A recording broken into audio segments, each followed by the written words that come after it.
Ladies and gentlemen, I think that you can hear me.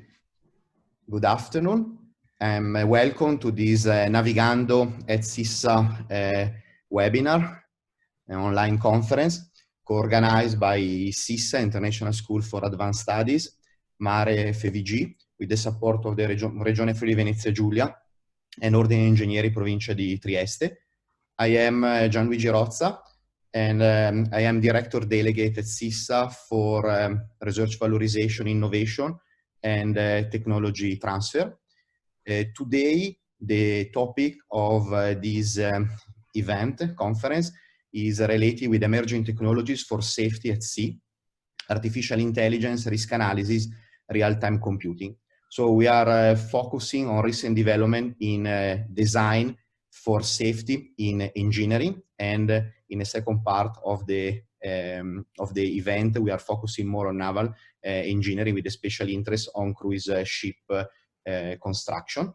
And after a welcome speech from Professor Stefano Ruffo, SISSA Director, by a video clip, we will have two speakers, Professor Enrico Zio from Politecnico di Milano and ParisTech, world-class expert in reliability engineering and quantitative risk, and Dr. Andrea Marchese from CETENA, Centro Tecnica Navale Fincantieri Group, Innovation and Special Projects Coordinator. And then we will have a final roundtable from a young researcher involved in the project of European Fund from Regional Development, SAFE, funded by Regione FVG Giulia and coordinated by Mare FVG, Maritime Technology Cluster. And I would like to spend a few words about Mare and about Navigando. Mare FVG is the Maritime Technology Aggregation.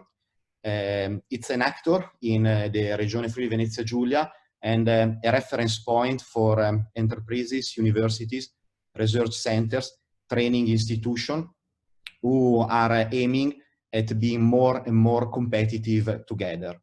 I am bringing also a warm welcome from Lucio Sabadini, CEO of Mare FVG, who could not attend today this event because involved into other duties. But the role of Mare is wide in the region as an aggregator actor and aggregating actor, and allowing lots of networking activity, mentoring and project management, also matching of competencies, and of course tutoring, and economies related with the sea, and more specifically everything related with ship, boat and yacht construction is an important part for the economy of the Regione Friuli-Venezia Giulia, and its value is around 4 billion euro per year. So this is a very strategic asset in the economy of Friuli-Venezia region. And concerning Navigando, Navigando is an educational format, an educational program that is aiming at increasing the knowledge about the marine sector, and with several initiatives to citizen, young generation, students, and we have events specifically target for primary and secondary school. We have event for high schools, and we have, of course, also events for university and the general public. Like today, we have this open conference in order to get the community closer and closer to emerging topics and emerging technologies and projects.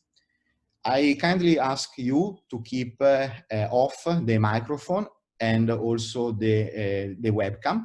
And we are collecting a question using the chat, such that we can better incorporate question at the right moment, also during, not after the talks, but also during the round table. And before introducing more specifically Professor Enrico Zio as our first guest, I would like to share also the welcoming speech by our director, Professor Stefano Ruffo.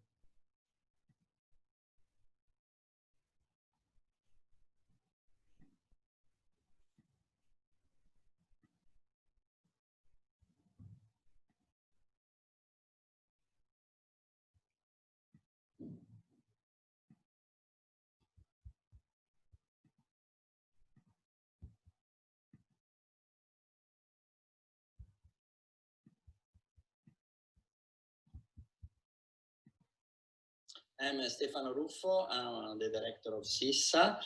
I'm sorry that I cannot be with you, and I am recording this very brief message. I must say that I'm very happy to introduce this webinar that has been possible thanks to the activity of the Mare FVG, the technology cluster that takes care of maritime technologies in the context of the Navigando project. And I'm also happy and I thank the support of the regional government in the context of the European funds for regional development that is supporting the SAFE project. And of course, I'm also keen on supporting through SISSA all activities at the interface between advanced research in the field of artificial intelligence and risk analysis and industrial applications. It's a very important bridge that we should establish even more in the future. And I really hope that you have a very interesting and pleasant meeting also in the perspective of educational purpose, as I can see in this in the themes of this webinar. And I hope that soon we will have again meetings in a person.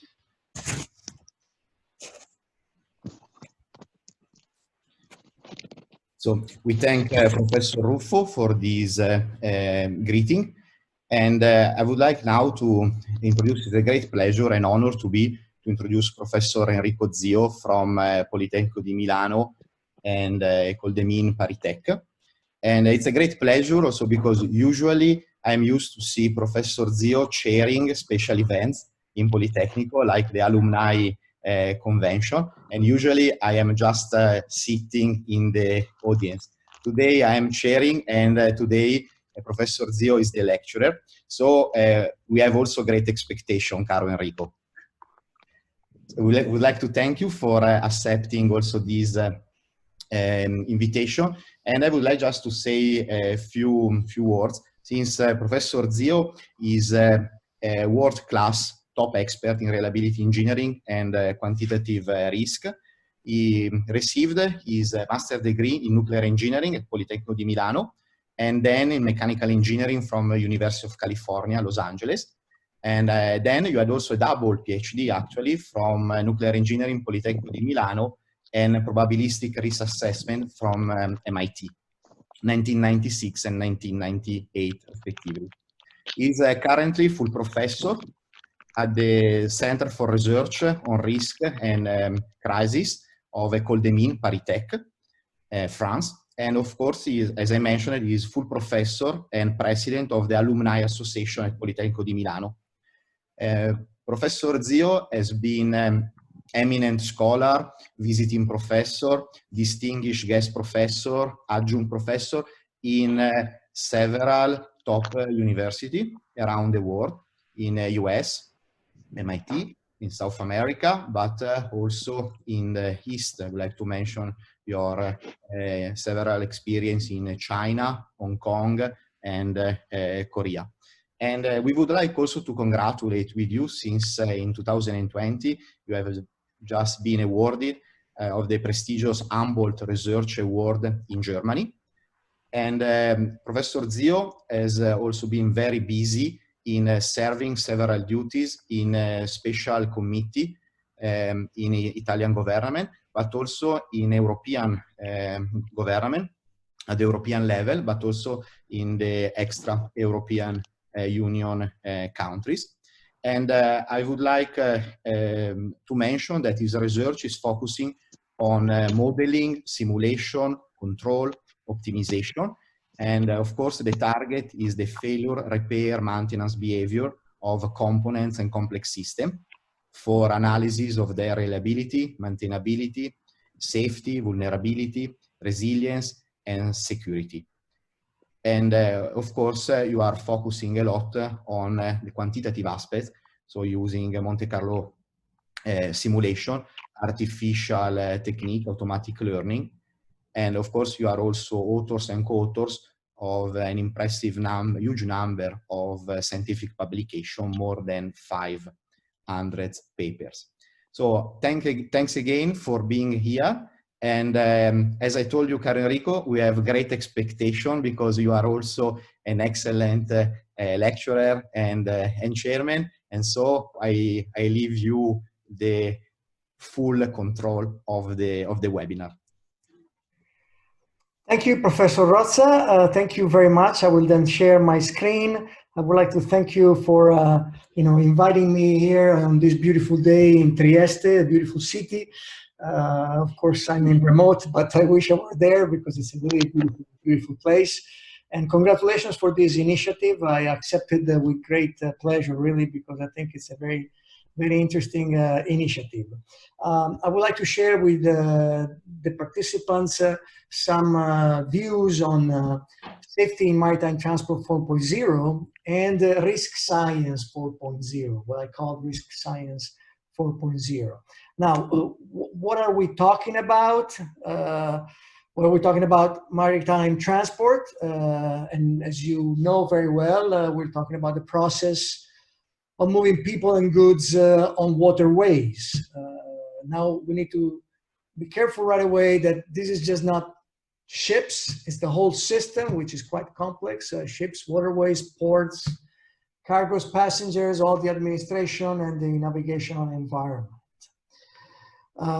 We're talking about maritime transport because of the importance of this form of transportation for our lives, for our societies, our personal lives, our work.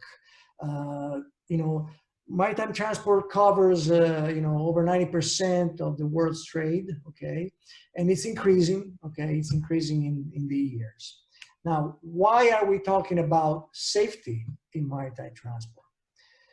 Well, I'll tell you why I'm talking about safety, why I excuse myself that I can't talk, I hope, about water transport safety.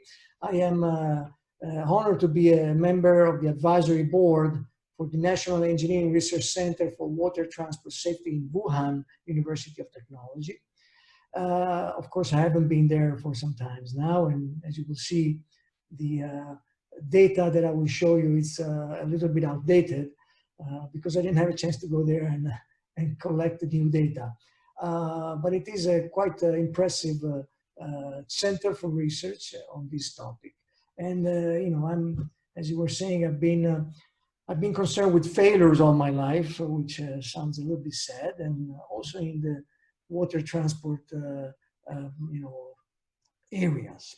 Now, why are we all talking about water transport safety? I think it's clear. Accidents occur also in this area of application. And in fact, I don't think it's a shame to say that maritime transport is known as a risky business. You see here some plots about the incidents that have been occurring in the past few years, the casualties that have been counted, as a consequence of these accidents.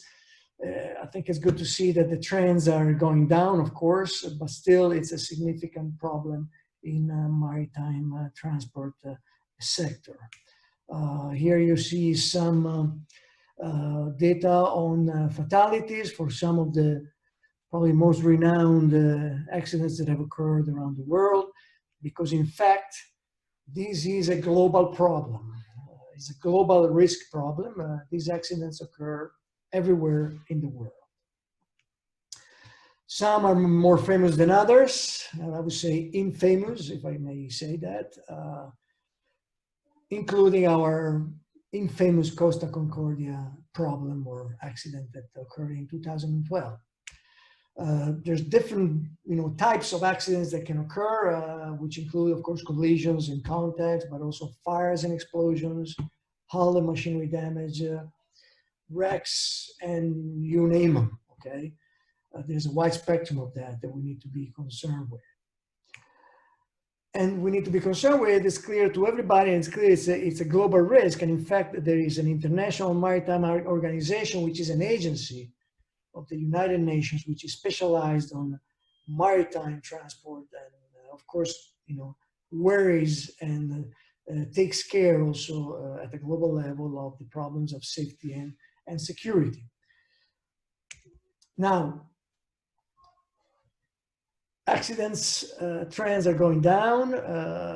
We're improving, and one reason why we're improving is because of the technological innovation, which of course is pervasive throughout the industrial sectors and the service sectors, including maritime. And that's why I like to claim this maritime transport 4.0 as a parallel to industry 4.0, which is the hype today, particularly in the manufacturing industry. Maritime transport 4.0 because indeed technology and innovation has positively, let me say, invaded maritime transport. Think about the automatic identification system, where through a number of technologies, ships are reserving connections and information slots to inform of their position automatically, okay, and being identified of where they are in the waterways. And of course, there has been a shore ship-based automatic identification system in the past, and now more and more it's satellite-based, which already anticipates the complexity, but also the interdependence between different systems, between different critical infrastructures. Now you have a satellite critical infrastructures, which becomes quite important for navigation, for maritime transport, and for the identification of the ships around the waterways. Of course, you have vessel traffic services, radar-based with active monitoring, and shore-based surveillance, which is quite important to control transport and for its safety. And in fact, you get automatic radar plotting and shipborne equipment. You got electronic chart displays and information systems. You got CCTVs, which are not only good for karaoke, where if you want at the end I can sing you something, but they're very important also for enabling surveillance of maritime transport. And in fact, you get all these shipboard bridges and maritime surveillance centers on shore, which really control and do the best to avoid accidents. Now, maritime transport is a critical infrastructure, and this is a key point that I want to make today. It's not just ship, it's not just fleets, it's ship fleets on waterways and ports and everything connected. Just today, I was in a meeting with the committee that was established to give the scientific directions for the next national research plan for what concerns the area of structure, infrastructure, and network safety and risk. And in fact, we were sharing the conviction that ports and waterways in Italy are a fundamental infrastructure, and it is a fundamental infrastructure for Europe, Italy being in the middle of the Mediterranean. And so we were focusing directions also on this critical infrastructure. Maritime transport infrastructure, of course, joins happily other critical infrastructures which are fundamental for our societies. It's a pool of critical infrastructure which actually forms the backbone for our society, for our living, for our professional and personal living. And you see them mentioned here. And if you think about it, of course, you realize that we depend so much for everything, okay, on these infrastructures. Very recently, of course, the health services have been on the spotlight. Banking and finance has been also in the spotlight more and more in these days. But overall, and add, of course, the maritime transport infrastructure here, these are infrastructures, these are systems that we need to be very aware of, and we need to take care of very carefully for their reliability and safety. And in fact, they form a system of systems. They form, and we saw it with the satellite systems and the the automatic identification system for maritime transport. It's a layered system made of systems which have dependencies in between and have interdependencies between them, which make them very complicated. And in the middle of this is the human. The human as, of course, an actor in defining, designing, operating, and maintaining these systems, and of course in drawing the benefits, the services from the systems. Now, we are well aware, and in fact that's why we're here talking about it, that these systems can undergo technical failures, and that sometimes are accompanied or that there are independent human errors in the operation and maintenance of the systems, which can lead to accidents with significant consequences. And this is true for maritime transport as it is for all other critical infrastructures.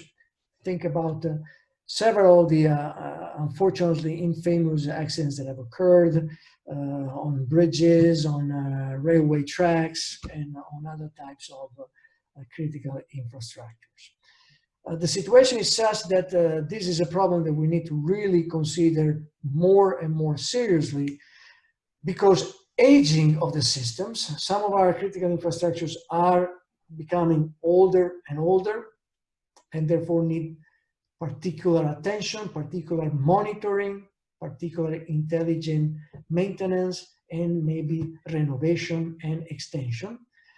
Also, the stress and the challenge from natural hazards is becoming more and more something to worry about, both because of the increased frequency somehow, maybe related to the climate change, and also because of the increased intensity of the impacts of these natural hazards.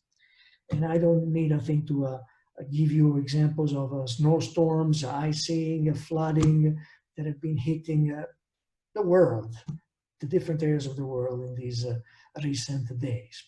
Another thing that is becoming quite relevant and which needs an extension of the way that we look at the problem of safety for these infrastructures and take care of them with respect to safety is human attacks, both physical and cyber, and also the very recent pandemics, which has showed us once more that with the man in the middle and with all these sources of threats and hazards that affect and potentially impact our critical infrastructures, we're talking about global risk.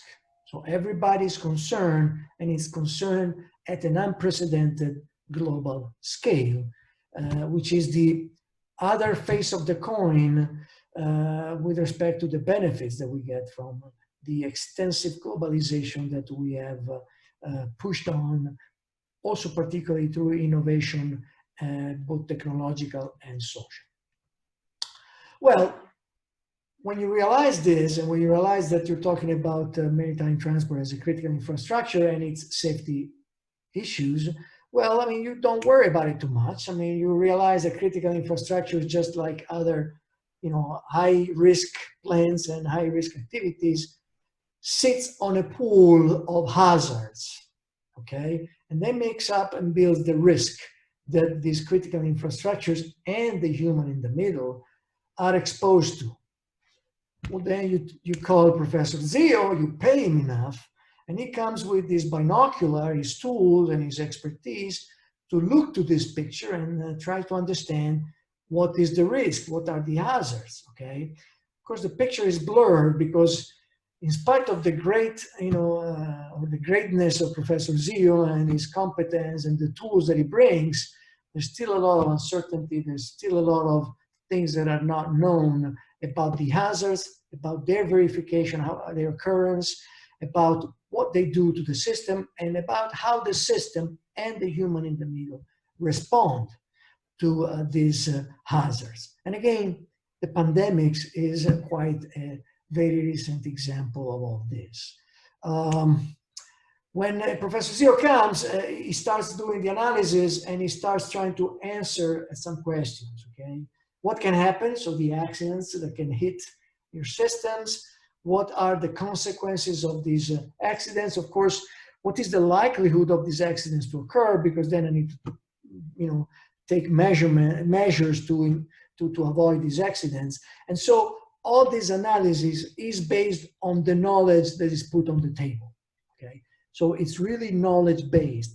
We're trying to assess the risk in terms of accidents, consequences, and uncertainties based on what we know, and bring in as much as possible the knowledge that we have. Of course, we organize the knowledge, okay, into models. Some are a logic model, like this classical event tree model, which is concerned with possible damage from collision and starts from the event of a ship-ship encounter in the waterway, which can bring or not to a collision with a probability PF, okay? And then, depending on some conditions, you might have structural damage or not, okay? And of course, this is a way to structure and delineate the possible accident sequence that could occur from a ship-ship encounter and bring or not to structural damage. To quantify the probabilities and to quantify the structural damage, of course, you bring in other models. And I had to put this slide in for two reasons. One, to look like I'm actually a professor, and two, of course, to please Professor Rozza, who is a great modeler and a numerical analyst, great mathematicians, and so he thinks I'm actually up to his speed on modeling, which is completely not true. But it is needed. This is needed because, you know, you need to quantify consequences and uncertainties in order to handle rationally your risk. In fact, the reason that we do risk analysis is just not for fun, it's just not to become rich experts, is to make decisions, okay? To make decisions, if I can go back to the animation, okay? Make decisions in terms of what to do and what we can do to pull out some of the hazards and threats, and so avoid them, so that eventually our risk is reduced to a residual risk which is acceptable for society. Two key concepts here. Residual risk. There is no zero risk in anything. There is no zero risk, forget it. There must be acceptable risk. And this is also true with respect to the pandemics. We haven't gone to defining this yet, but we have to. We have to finally say, okay, the pandemic is stopped because the risk of further infections is below an acceptable limit. So also in maritime transport, also for all critical infrastructures, we need to define an acceptability of risk, and we need to be happy with the residual risk, which is comparable to other industrial, service, and personal activities, and therefore we accept it, and we go on with maritime transport. Now, we go on with maritime transport, and when we start analyzing it, poor Professor Zio even is worried about it, and is challenged because there's features of maritime transport which make it challenging. Maritime transport is extremely human intensive, with interactions of the human operators and the human transport manager, with the software and hardware elements of the system, the ship, the ports, and so on, okay? And the decisions and actions that are taken real time by the individuals during the ship voyage, okay, really change the evolution and the dynamics of the system itself. There's a lot of autonomy in the ship in the water transport, okay? And again, the behavior is largely determined by the humans and by the environment, okay? There's the parts of the system, the elements of the system are loosely coupled, okay, to control and instructions among parties, which have sometimes ambiguity, uncertainty, okay, in terms of time lag and execution outcomes, and this can change the evolution of the ship voyage or of the ship accident. And overall, if you look at the overall system on the waterways, the ships within a certain waterway finally behave in a somewhat self-organized network of autonomous elements. Quite challenging, but that's not over, because the components of maritime transport are moving across a very large spatial domain. I'm a nuclear engineer of education, as Professor Rossa said it, and nuclear systems are quite complicated. But if I may say, at least a nuclear power plant is in one place, and I know where it is, and I can look at it and understand it, and it's not moving, okay? The maritime system, it's moving across very large spatial domain with all these human system interrelations, okay, which dominate the behavior of the system itself. And there are multiple users with multiple roles, okay? I was also recently involved in the analysis for the tower, the collapse of the tower in Genoa port, okay? And again, many actors there, many users, many humans involved. Quite difficult to capture in a model the whole system, okay? And of course, as I mentioned also before, just before, meteorology and hydrology really also are uncertain external factors with a significant impact. So maritime transport is a critical infrastructure, is an extremely complex system, in many ways quite different from other traditional critical infrastructure like the electrical power grid, the gas pipeline system, and others. And that's maybe even more why we need to evolve our capabilities of capturing the characteristics of this critical infrastructure and maritime transport in particular, and move to 4.0 also in risk science. One of the first elements that can allow that is simulation. And again, I hope the Professor Ross is happy about this.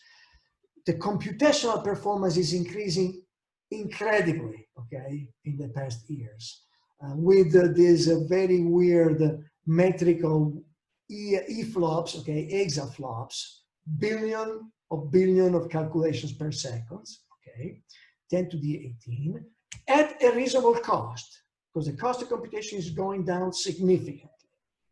So this enables, okay, modeling systems even at the scale of maritime transport, including accounting for temporal issues, so no static analysis, the spatial issues, the topological issues, and all the physics in there, okay? One example, okay, is the simulation of, and I'll go it a little bit quicker, a simulation of an accident, seismic accident with pipe breaks in a nuclear power plant, okay? And this is some interesting multi-hazard analysis that are being done at the Idaho National Lab with a three-dimensional full model of joint hazard and joint seismic and flooding hazard and its development in the moon, okay? And here's another one that's coupled to that. Now, simulation, if we go back to our risk analysis for accident consequences and uncertainties, can help strengthen our knowledge of where are the critical conditions of our system, as complex as it is. What parameters combine in the hyperparametric space, which I'm sure Professor Rosa loves, and I have to look at with hundreds of parameters, and I have to identify those little niches and corners where my system could collapse because of the combination of some parameters. Difficult to find these critical regions, these failure regions, okay? And then if I embed this into stochastic simulation, then I can even calculate probabilities. I can say something about the uncertainty of the element of the risk, okay? Now, this brings me to the possibility of integrating deterministic and probabilistic risk assessment, which are typically being separated. Deterministic analysis of certain scenarios or probabilistic analysis of the entire space of the scenarios. In some areas, this is called computational risk assessment because of the heavy support of computation. So if I again put in the middle a nuclear power plant, thanks also to the Idaho National Lab efforts in this.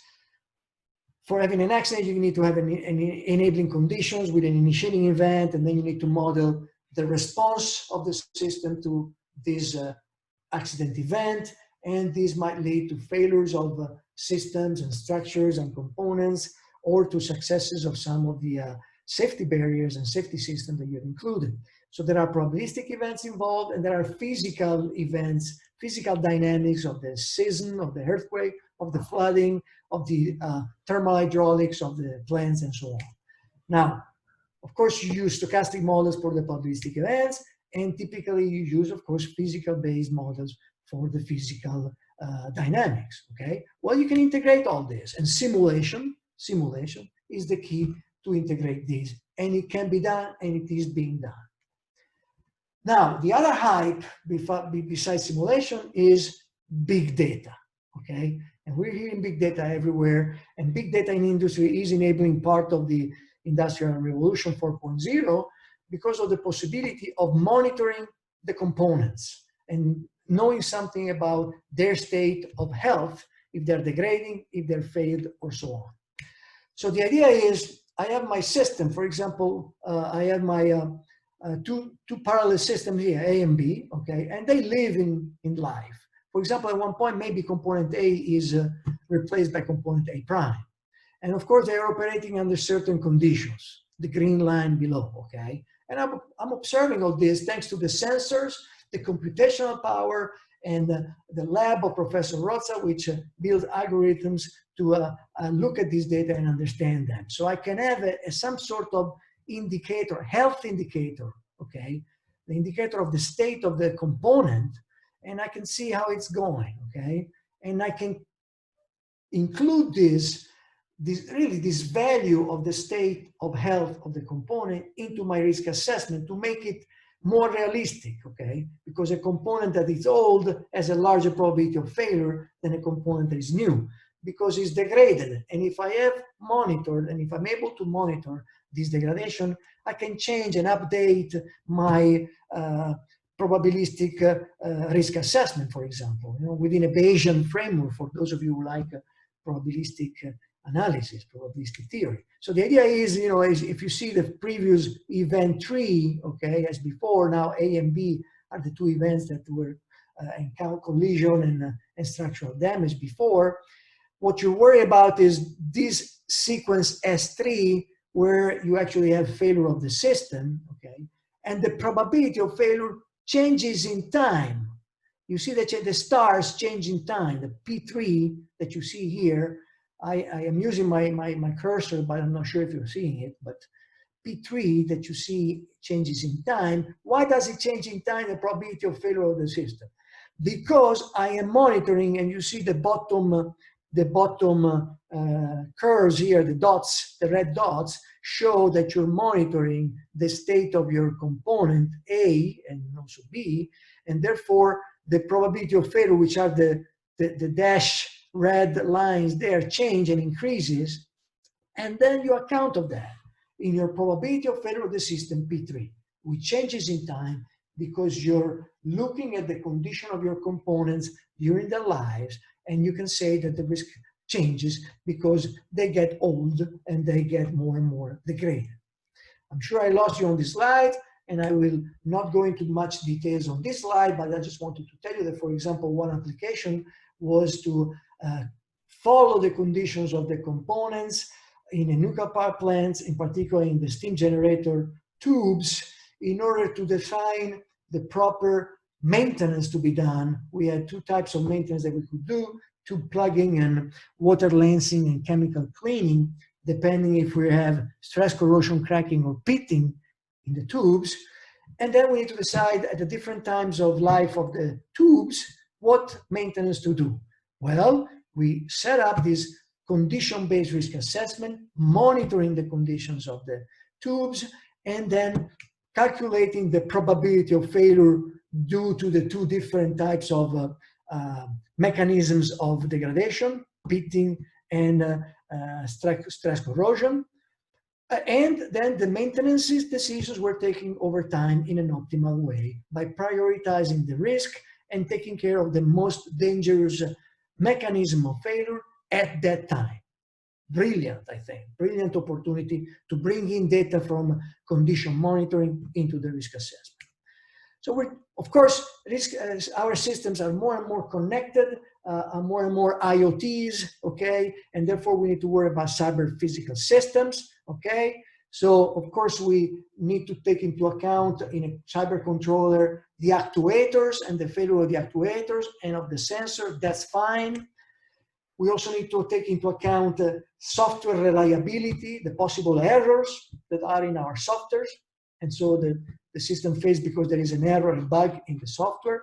And as I was mentioned to you before, now we need to take into account also cyber attacks, okay? Threats that come from malevolent actions of the humans, okay? In terms of various attacks to the cyber system. So the picture of our system, when you see also the layer of the cyber, is different, but there's no worry too much, because with simulation, again, for example, we can also account for cyber threats and see the impact of malicious activities like denial of service, malware contagion, packet data modification, and so on, and see the effect of these cyber attacks on the actuation of certain components and therefore on the functionality of the systems, and have a more holistic picture of the risk of our plant, our critical infrastructure, and our system. And you know how cyber threats are of concern nowadays in our strongly connected world. So Risk Science 4.0, it's very promising, okay, as a new way to extend our capabilities of knowing what's going on, to characterize accidents, their consequences, and their probabilities, okay? But you probably hear a lot talking about resilience, okay? It's another hype and buzzword that's used quite a bit. Why are we talking about that also? Well, Risk Science 4.0, let's do simulation. Let's integrate deterministic and probabilistic safety assessment. Let's do condition-based monitoring. Let's take care of the cyber, okay? With new tools, we will clear quite a bit the picture that we see, and we will be able to pull out even more problems and hazards and reduce the risk of our system.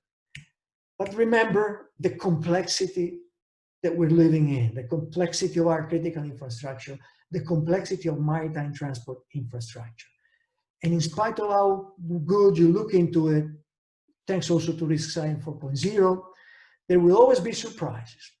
And so a concept that allows, really a mind frame that allows you to handle effectively complexity and surprises that come from complexity is resilience. And pandemics also shows that, okay? Because resilience doesn't stop at the prevention of the accident, but goes on also to implement measures, okay, protective measures, safety barriers that allow you to absorb as well as possible the accident consequences, and also allow you to recover up to speed and to adapt and maybe even increase your performance after the crisis.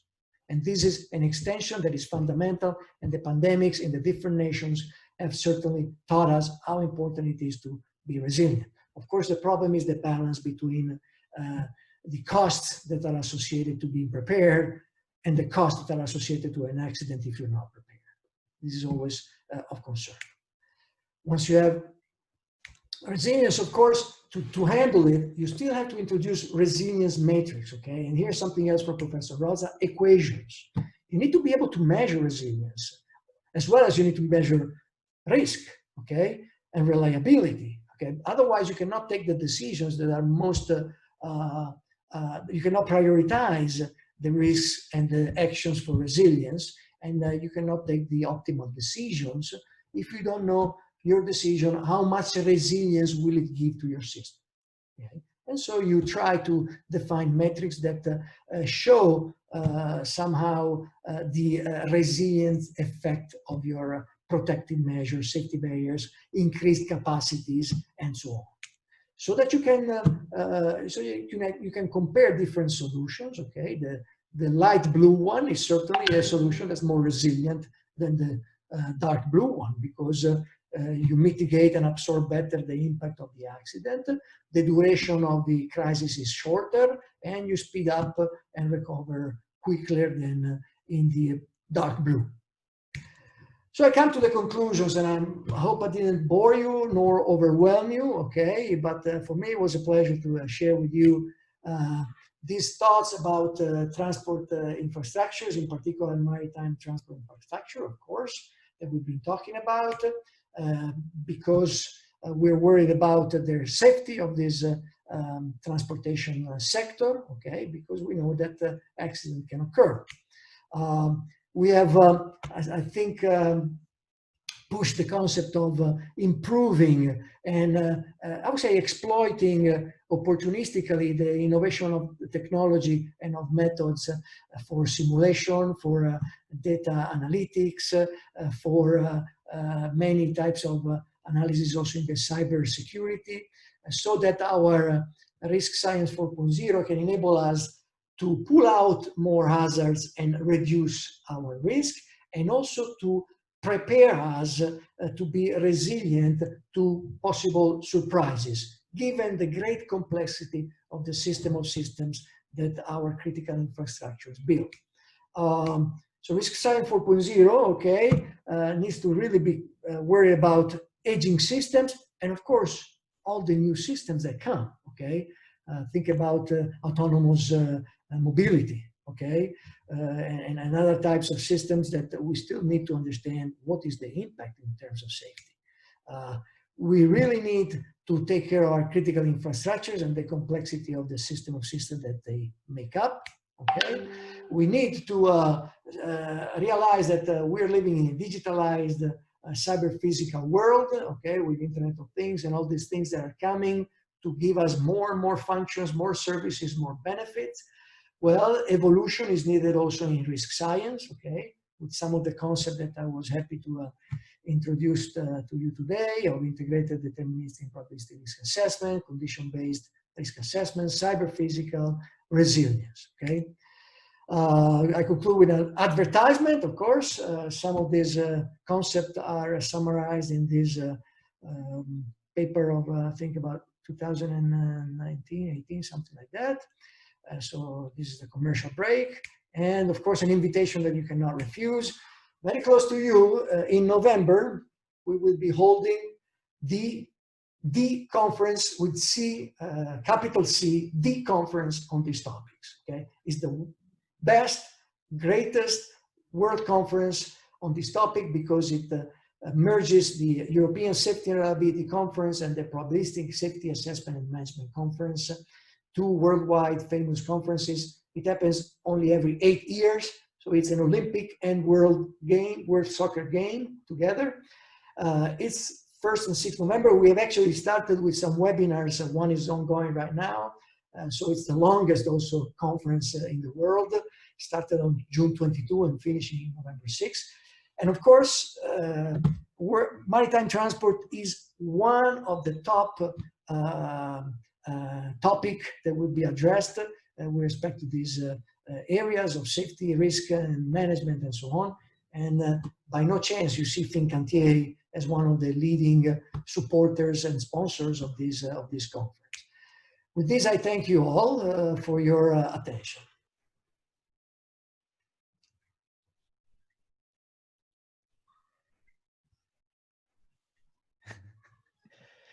No, dear Enrico, we are not at that level today because you have been very brilliant in introducing the topic. So we would like to thank you, and I will try to use my reaction that I may have.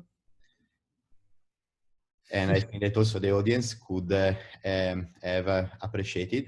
I am collecting questions if there are in the chat, and meanwhile, maybe, of course, I have to thank you because you pleased me many times in these, maybe too many in these talks, mentioning several times about simulation parameters, modeling, and maybe I have a couple of questions just to warm up a bit. One is related with the parameter space and parameter cardinality. So when do you think that parameterization is a burden in the systems and it's not allowing to advance in the understanding of the system behavior because we get stuck with too many parameters, too many parameterization?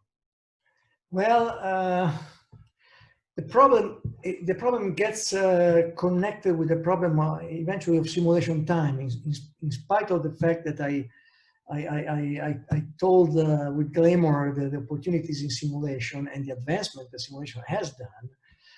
You must realize that the complexity of the systems and the processes that evolves when an accident occurs are very significant. So some calculations take half a day for one accident scenario.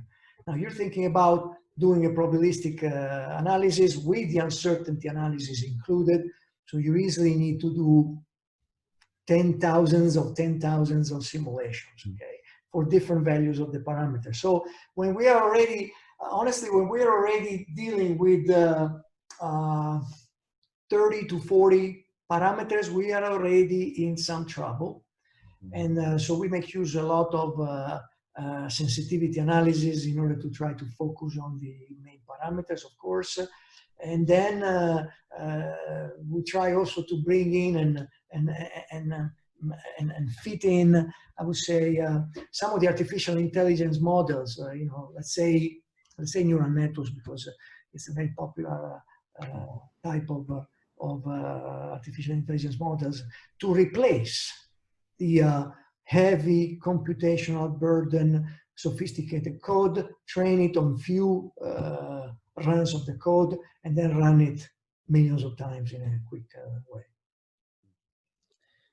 We unluckily agree that usually we say order of 10 as parameters, of course 40, 60, but saying order 100 is somehow too much optimistic. And unluckily we agree, and we are stuck at that level.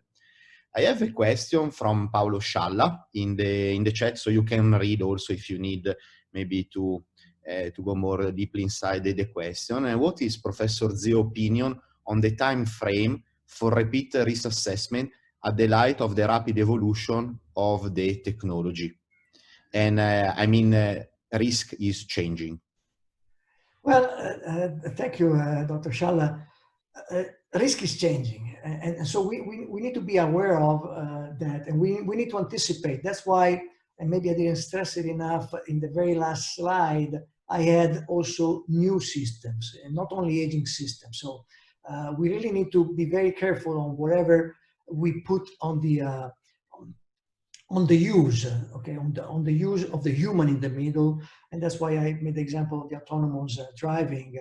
But if you even think about, and this is sad in a sense, but if you even think about Facebook and this type of things, which are great technology, they make us closer, blah, blah, blah, but they can be used because the human in the middle is also responsible for the malevolent acts. So I think that really, and this is a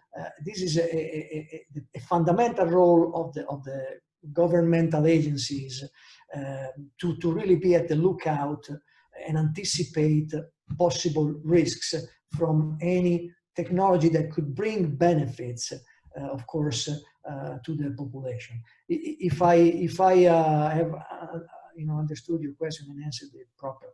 So I think it's real time. I mean, it's almost real time. I mean, there should be a review of the main risks. I wouldn't say, at least every 5 years, every 2 years, depending on how fast is the particular technological innovation.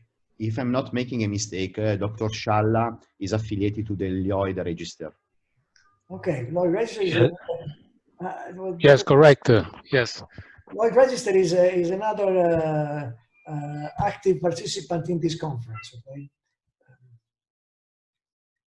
Yes, Professor Zio, thank you very much for your very interesting and stimulating presentation. My question was actually related to the fact that the rapid evolution of the technology provide different vulnerabilities day by day, and the picture given by a risk assessment today can be not the same of it depends on the scenario, of course, but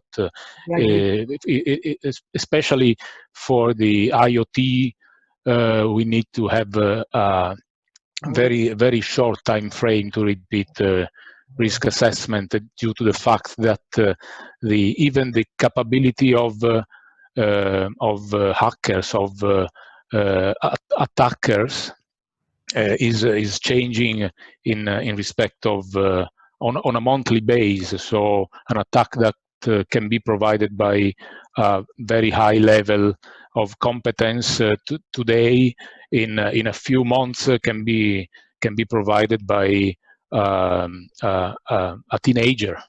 Absolutely, absolutely. I completely agree. It's really serious. So there really needs to be agencies that really keep real-time monitoring of the risks and the innovation that comes out and regulate that. Absolutely. Because unfortunately, we as a society more and more are tending to follow as quick as possible economic gain. That's and then maybe we pay some of us pay afterwards the disasters that occur. And this is and if you think about the pandemics also, I mean, there's nothing to be shocked. I mean, there was a societal agreed decision of you know, reducing certain capacities of absorbing a pandemic in different countries of the world, of sending to abroad some production of some critical assets. It was economically beneficial and we all benefited. And when it hit, we are all suffering. Thank you.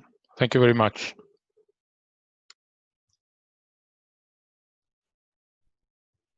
Concerning other topic that you have already mentioned, we will come back later also with the young researcher in the round table, maybe in a more abstract setting like data science, big data, high performance computing, artificial intelligence. But maybe you can just give us a very brief description about the image that you were using about the black swan, because it's been used a lot in this pandemic also, and maybe people could be more curious about the meaning of this black animal used to in a symbolic way about what can happen. Yeah, I mean, this is interesting, and it's one of the, I would say, foundational topic that risk analysts discuss about, you know, let's say the hazards. Let me say all these geometrical figures, which are the pool of risk or of hazards that our systems and ourselves are standing on. Because you know, there are known knowns, known unknowns, and unknown unknowns. Okay, and this was a famous sentence by the Secretary of State, the U.S. Secretary of State, after Iraq. And the meaning is that when Professor Zio comes with the binocular and looks through the binoculars, and unfortunately there's a glass which is more or less fuzzy and blurry in front, but certain things he knows that there are, okay? So he knows that there is a yellow triangle and a blue cube, and so he makes a decision either to pull it out or to keep it, but it's a rational decision because he knows what is there. He also knows there's certain things he doesn't know, okay? And so with respect to that, he takes precautionary principles, okay, saying, okay, there's certain things I don't know. So my wall that must protect the nuclear power plant, I make it 1.5 meters thick instead of 1 meter, as the structural engineers would tell me. I just add some safety margin, okay? And then there are unknown unknowns, which are the surprises, okay? Now the black swan is the surprise where it's unknown for somebody, but somewhere else, if you look, and that's why we need to really look everywhere. If you look somewhere else, you might find some hints and some knowledge that might lead you to consider it. You might not do anything about it, okay? But black swan, I think you know the story, in the Middle Ages, or actually in the 1700s or so, it was a way to say something is incredible, like, you know, like now, if you say, okay, you know, you look good, and you say, okay, yes, and I'm like Brad Pitt, okay? Like saying something extreme that is not, it's not just unbelievable. And so they used to say, well, come on, in Europe, huh? They used to say, well, yes, sure, and it's a black swan, because all swans were white in Europe. And then suddenly a Dutch explorer goes to Indonesia or those places and he finds black swans everywhere. So it's surprising for somebody, but it's not for somebody else. So even the pandemics, okay, it was not a black swan. I mean, basically everybody knew it. The earthquake for the Fukushima accident, some people say that it was a black swan, but if you had a look at because if you had looked at the statistics of the earthquakes in the island and went back 1,000 years ago, on the other side of the islands, they had earthquakes and tsunamis of that height, of that intensity. So the black swan really shows something that it's unknown, so you need to protect and be able to react to it.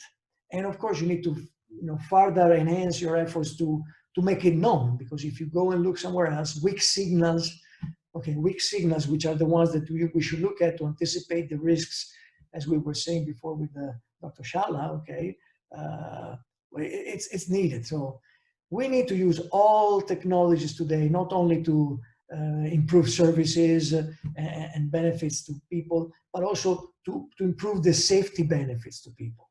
I close, because I don't want to take too much time, but I close with one conviction. I'm not sure if I put it in the slides where I invite you to the conference, but I am convinced that I didn't put, yes, that if we're talking about sustainability, one of the pillars must be safety. How can a society and a world be sustainable if it's not safe? So this is the most beautiful conclusion that you may have for your final message, also in order to endorse the next speaker and also the young researcher at the round table. Dear Professor Zio, caro Enrico, thanks a lot for this very inspiring and outstanding talk. We thank you with a promise that next time you will have a seminar with a nice view on Trieste Gulf, and also, yeah, we hope that we can go back soon on having these social seminars. Also. This is recorded, and there are 74 witnesses. Okay. Of course, there are not so many, but I will honor also if I will be alone. So, thanks again. Thank you very much, and I think that you made a very wide introduction that we were expecting and somehow needed also now to move and to focus, let's say, maybe more on the first two pictures that you show about maritime disaster. There was the one at the beginning of last century and the one at the beginning of this century.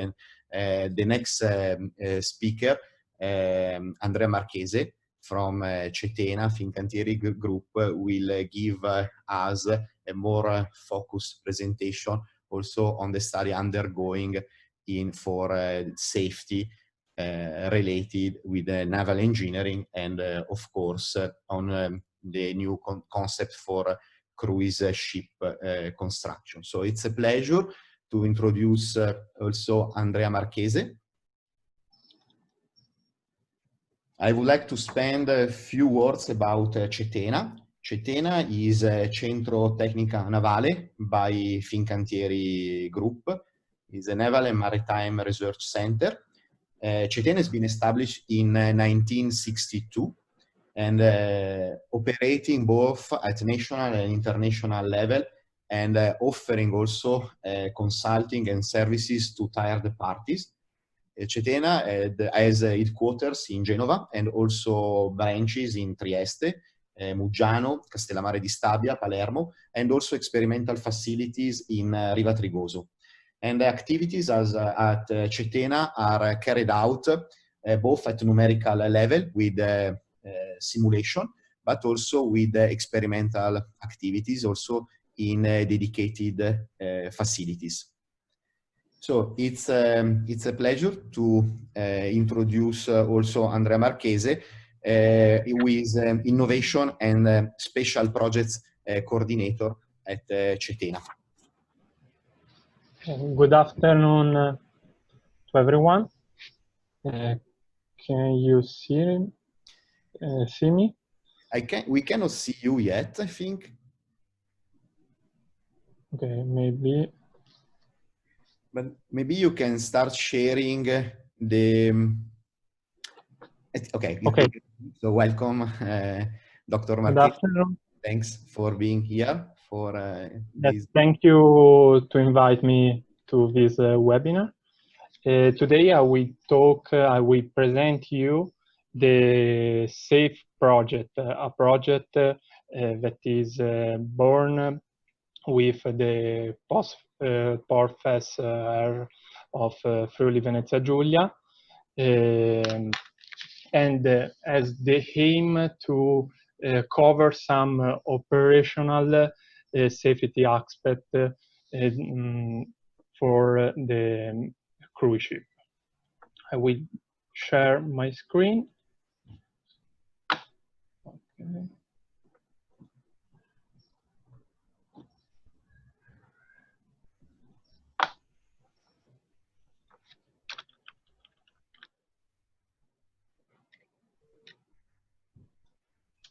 Okay, share screen.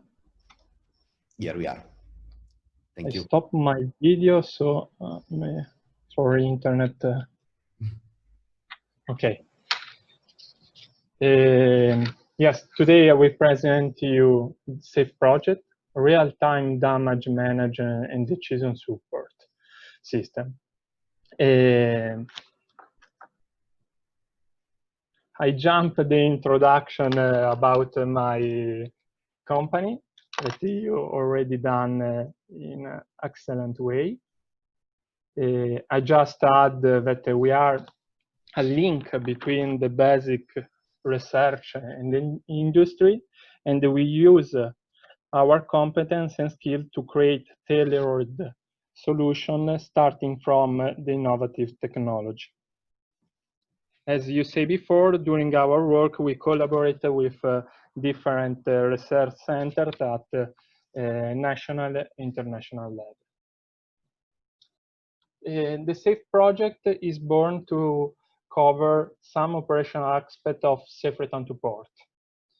Safe return to port is a SOLAS regulation born in 2009 that introduced the concept of the passenger ship is its own best lifeboat.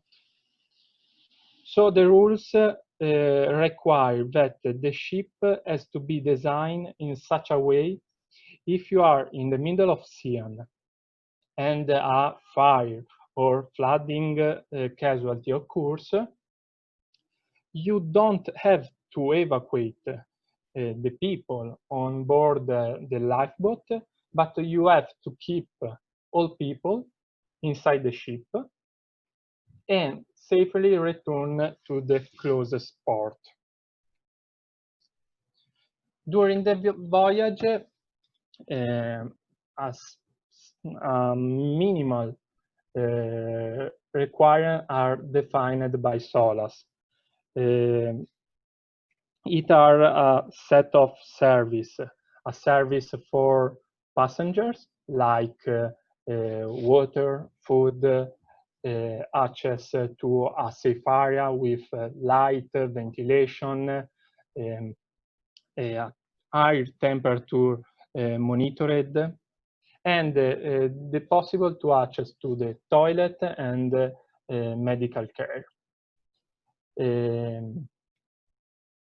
Instead, for the ship, we have to guarantee fire protection and all over system that are related to the safety aspect. We have to guarantee the the function of navigation, propulsion, and communication. And we have to guarantee all the system requiring to monitoring and control the buoyancy and the trim of the ship. This rule has had a big impact on the ship design process. In fact, the shipyard has to demonstrate that the ship as compliant with the rule. And to demonstrate this, it's necessary to perform complex engineering analysis based on a failure mode and effect analysis. Every causality scenario has to be evaluated in a deterministic way, and the effect of this scenario has to be evaluated and has to be define a recovery procedure in order to restore the functionalities of the ship.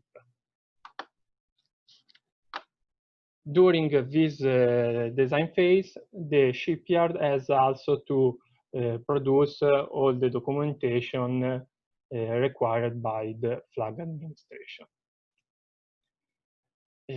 CETENA has long experience in naval ship vulnerability and transfer this know-how in the civil context.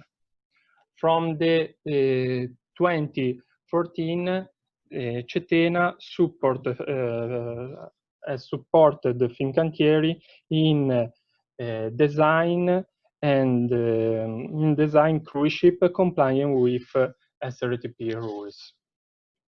We have collaborate in more than 25 cruise ships.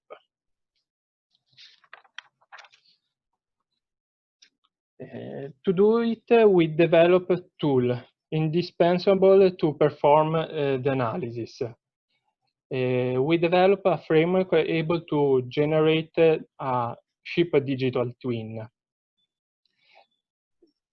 This digital twin is based on a 3D model where we model all the system components and where we add all the dependency and logic of the components. With this tool, with Saturn tool, we are able to simulate any SRTP scenario, evaluate the effect, verify the restore procedure, and produce all the documentation needed for the approval. All the recovery procedure of each system is collected and described in a operational manual. In such a way, during the emergency scenario on board, the crew has the all information to restore the system and its functionalities. To give an idea of what is an operational manual, I show you, I give you some example. For a cruise ship, we generate one operational manual for every scenario. In a cruise ship, the scenario are usually 1,000 or more. This manual has to be printed in 2 copies and stored in 2 different rooms inside the ship. Every scenario has something like 300 of manual action that involve more than 80 systems and more than 1,200 items. this procedure has to be performed in less than 1 hour, but is a requirement of the SOLAS regulation. So this procedure is performed by a team of operator that can be of 10 people or 20. In the bottom of this slide, I show you an example of the route that the operator has to be performed to carry out all the procedure. As you can see, the operator is moving around the ship, in the whole ship. While the design aspects are good covered, the operational one are not so much covered. And currently, the community is wondering on some operational aspects, like, is paper manual efficient and suitable for use in emergency scenario? Is the ship capable to sail in safe condition even if the casualty exceed the threshold foreseen by SOLA? How maintenance and failure can affect the SOLA functionalities? The SAFE project born to cover this aspect. The SAFE project has the aim to develop a prototype of onboard decision support system capable of assessing damage different from the SOLAS one, and develop a new digital generation guide capable to support crew in maximize the residual operating capacity. The project, as I said before, is sponsored by POR-FESR of Friuli Venezia Giulia, and is developed together with SISSA, the University of Udine, Lloyd Register, and Architect. The idea of the SAFE project is to transfer the know-how built in the design phase in the operational life through a ship digital twin. This digital twin can be used together with the data coming from the ship, so the data of the real status of the ship, to optimize the ship residual capacity and evaluating the real effect of the damage scenario, and customize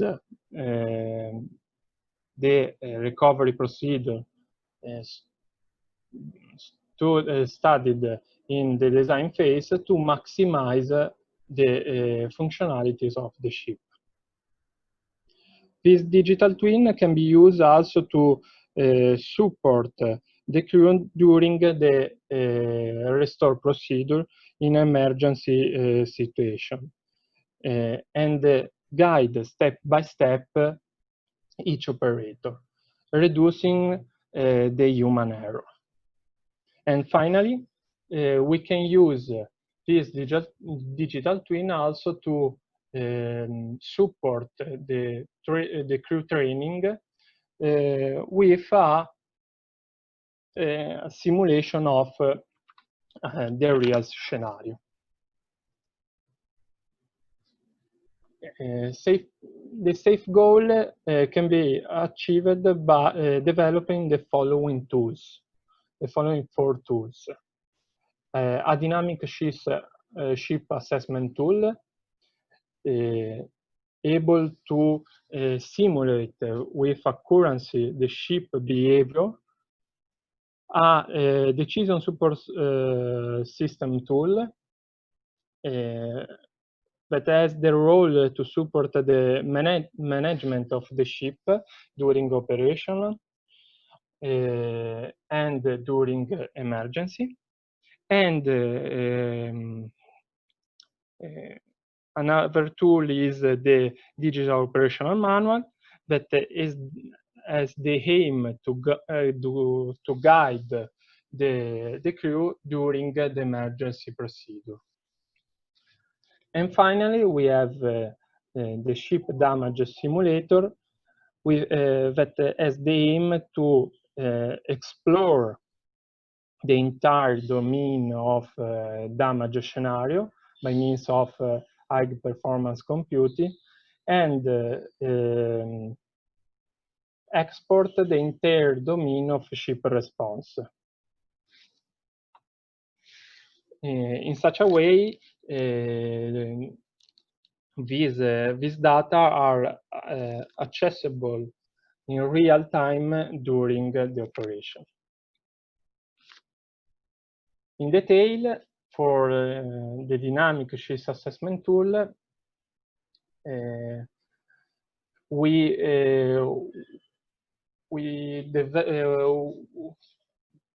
have the goal to develop a mathematical model that has the capacity to simulate the behavior of the ship.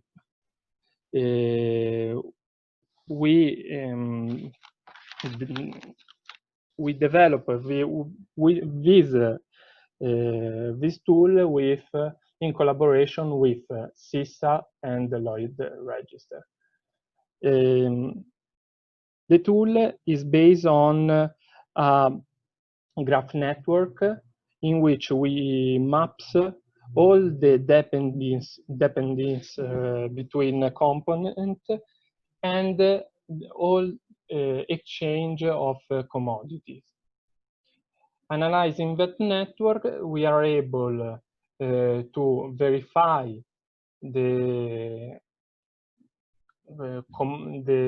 commodities needed to meet the SOLAS regulation, identify the best restore procedure, and estimate the risk of possible damage scenario. In this process, we use algorithms like genetic algorithm, Monte Carlo method, and the graph theory. I jump to the ship damage simulator that has the aim to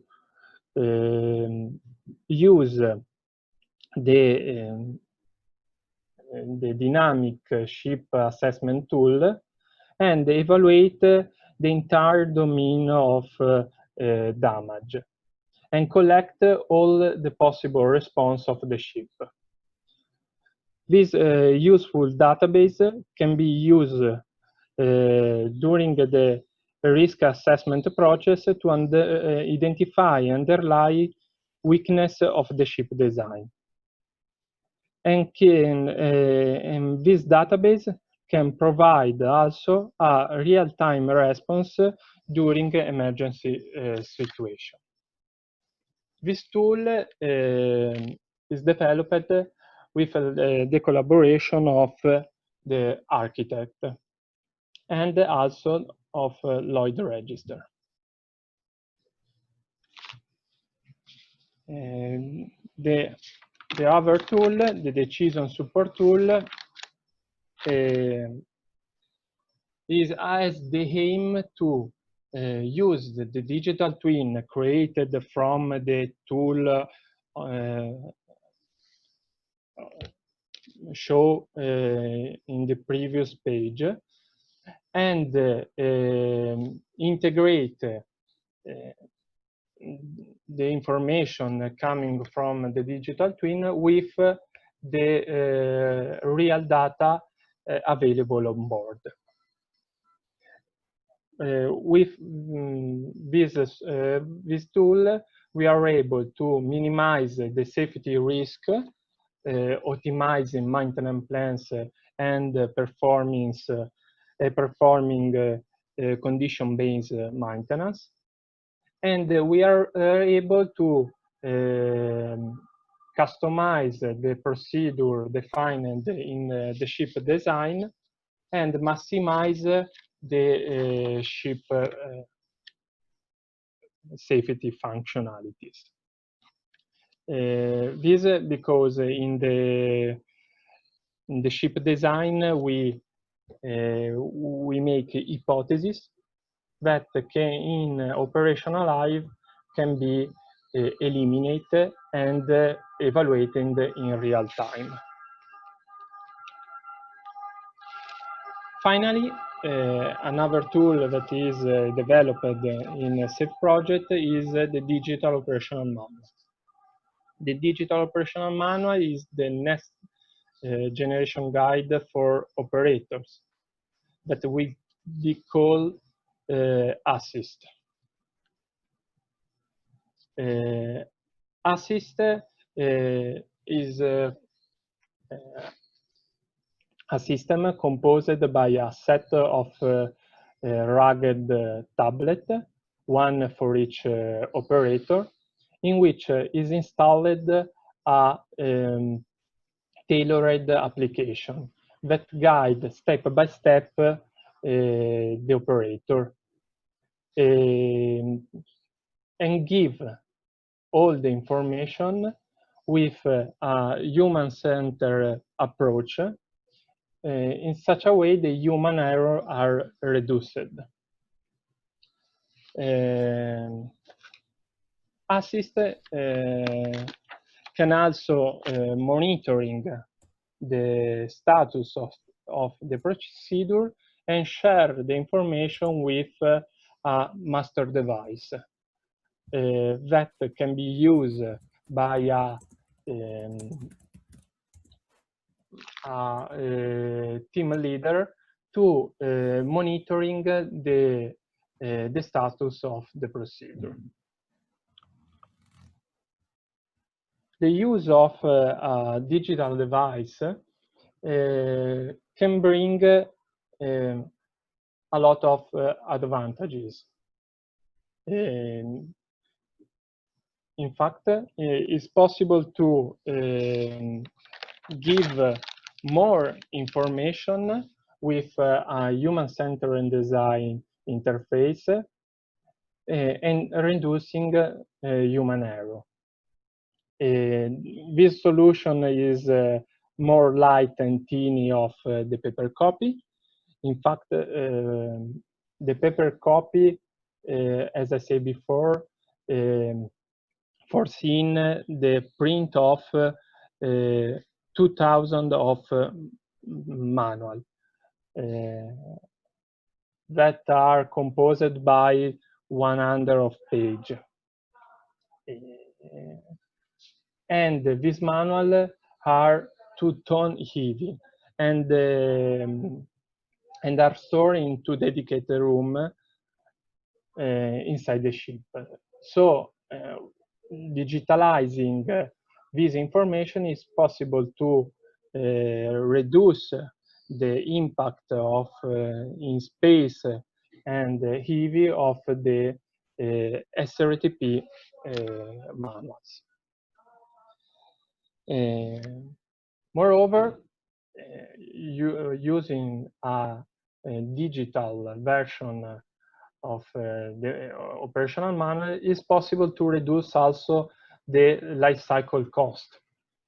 In fact, if a change in the ship, in the layout ship, or in the system layout occurs, with the paper copy, you have to reprint the 2000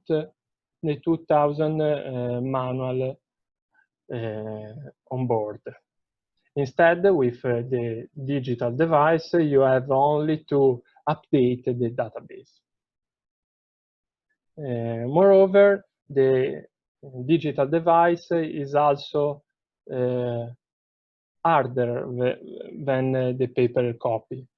In fact, the device used in the assist system are designed to be used in the industry field, so are more resistant and efficiency. Finally, these devices are more interactive respect the paper copy, can interact with the ship, can interact with items and components by means of QR code or NFID tags, and can also be used during the training of the crew to improve the skill of the operators. In this slide, I show you how the safe system looks like. We have two stations of the system where we install both DSS and assist solution, and every element of this system communicate each other through the Wi-Fi ship network that give us also the possibility to exchange information with systems like automation or safety management system. The adoption of digital device, in particular the use of Wi-Fi network, can introduce a new risk that need to be assessed and properly managed. During the project, we will perform a risk assessment analysis that can give us the opportunity to design the system in the correct way.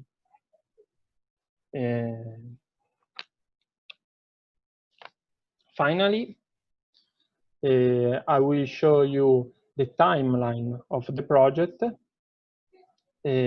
Actually, currently, we have already started with the developing of the digital operational manuals. And we are start working to the dynamic risk assessment tool and decision support tool. We foreseen to finalize all the tool and finalize the entire system with the end of 2021. Thanks for your attention. If you have any question, I can respond. Thank you, Andrea, also for the introduction of the SAFE project with the multiple goals in order to give the idea of the complexity and several actors playing together in a team. I'm trying to see if there are some questions from the audience. If not, in any case, we are continuing on this topic also with the round table. So there is one from Dr. Luca Braidotti, University of Trieste. Can the ship's mathematical model provide a recovery procedure, if possible, also for damages exceeding SOLAS requirement, one flooded compartment, one MV affected by fire? Okay, thanks for the question. Yes, the aim of this project is exactly this. Use this mathematical model also to respond to damage different by SOLAS, by the SOLAS one, so be able to give support to the crew in respond also to this damage, this kind of damage.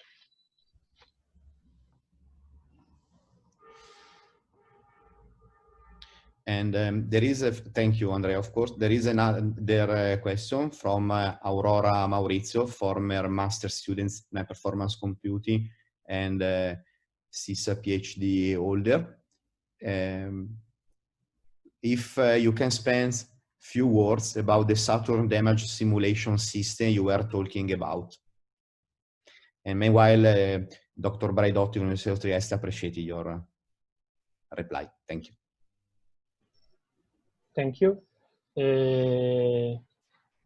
Yes, as I said before, the Saturn is a framework based on a 3D model of the ship, where we model all the room and compartment of the ship.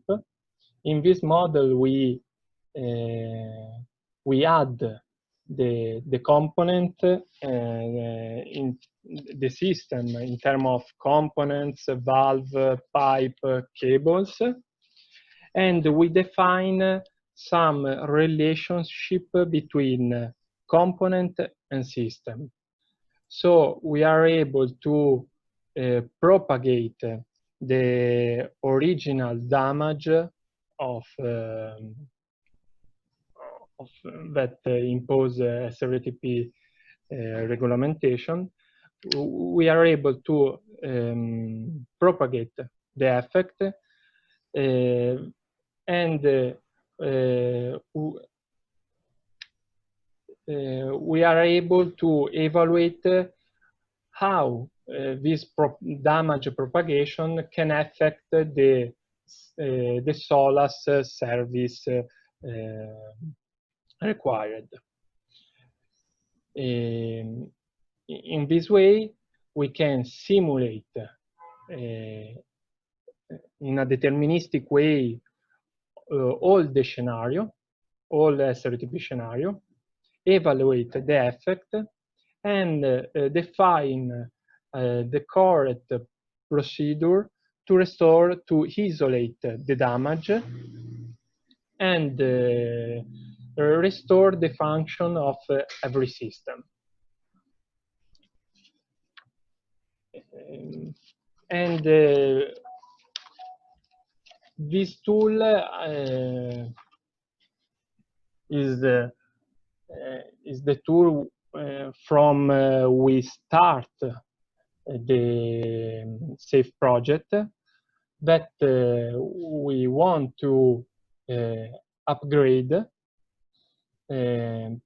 to be able also to make a balance of the commodities between source and user.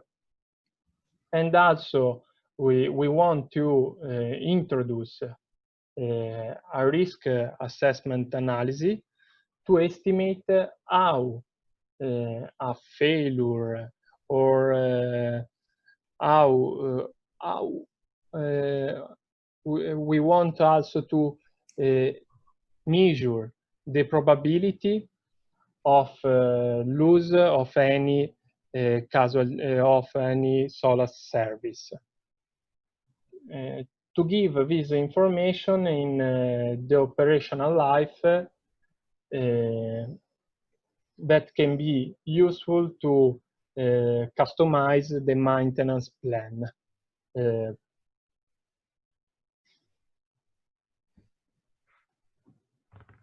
Okay. Okay. Aurora, Maurizio, thank you also for the reply. So I would like to thank Andrea Marchese for the talk, and I would continue introducing the round table with 4 young researchers involved in the project.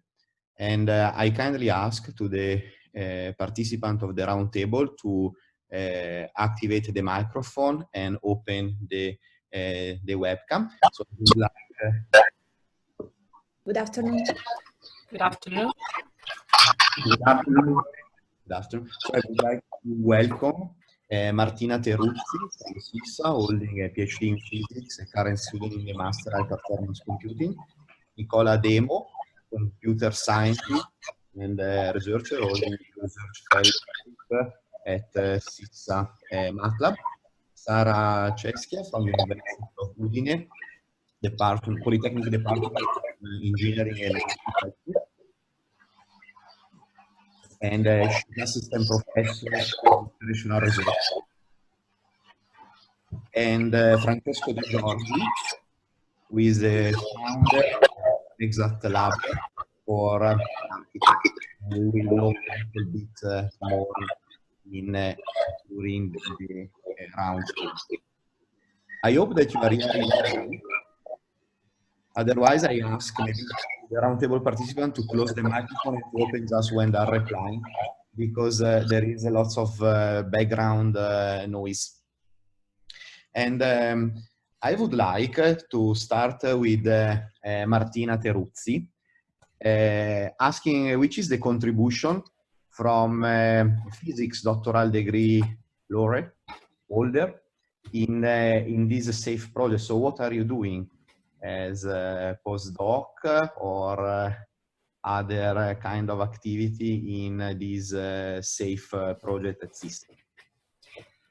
Thank you, John. And can you hear me? Okay. So I actually think that, I mean, being a PhD is already something like doing research and something like designing algorithms. Algorithm can be just an idea at first. I mean, it doesn't mean an algorithm, then it becomes an algorithm, but the main idea is to solve a problem.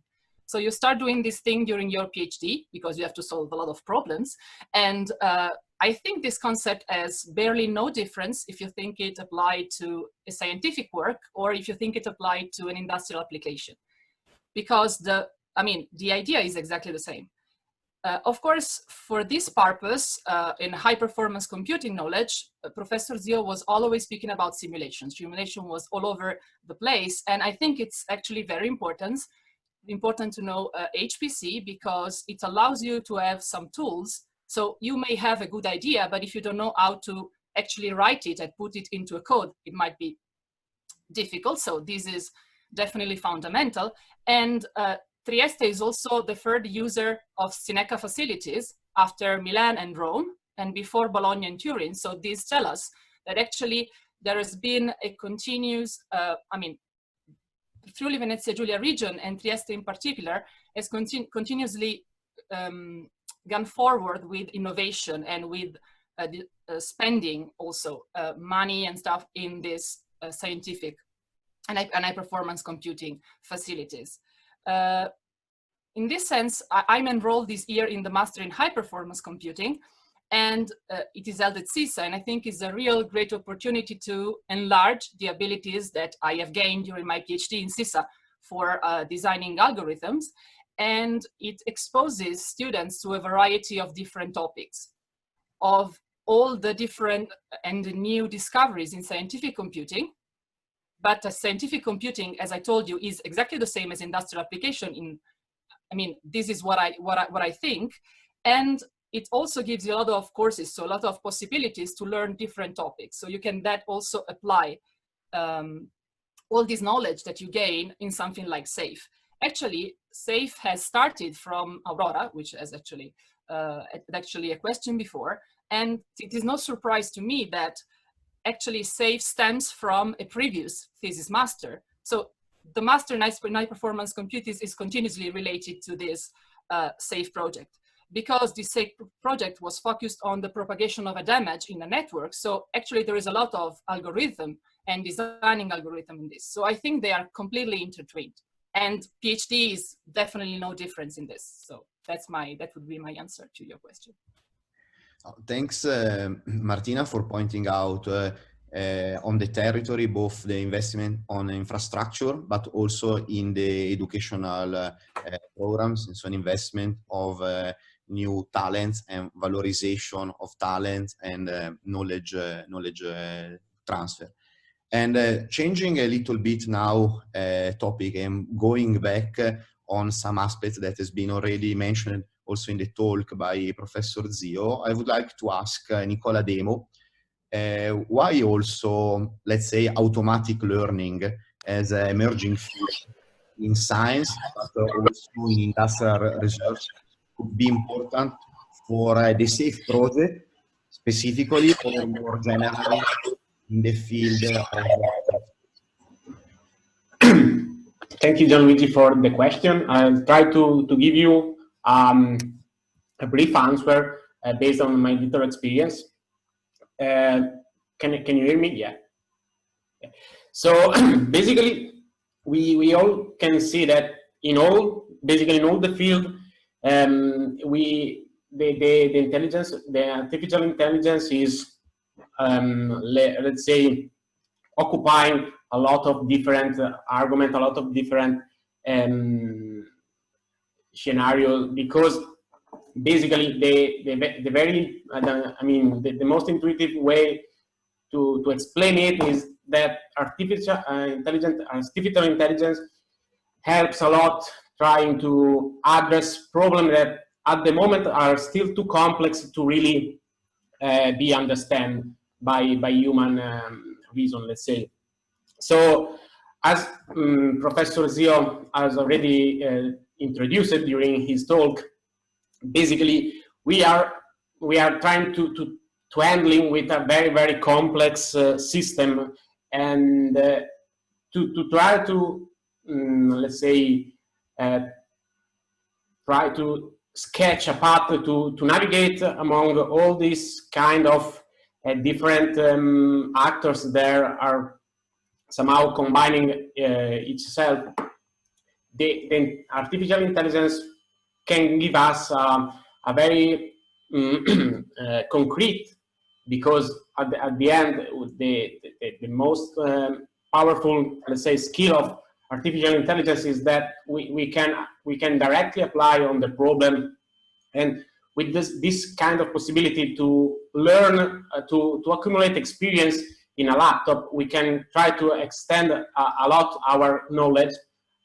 But I mean, just as a conclusive parenthesis, I would say that artificial intelligence is not probably the real answer to all the problem that we are facing off. So basically, it's a very powerful tools that we are trying to exploit also in this kind of project, because yeah, we have to deal with a lot of complexity that we can't handle in another way for the moment. But yeah, it doesn't return any kind of additional knowledge for the moment to the scientist, to the engineer or other people. So probably is a very powerful tool. We have to try to push some effort in to enrich this problem also with these sophisticated new techniques, but is not probably the real question to all the question, to the real answer to all the question we have at the moment. Thank you.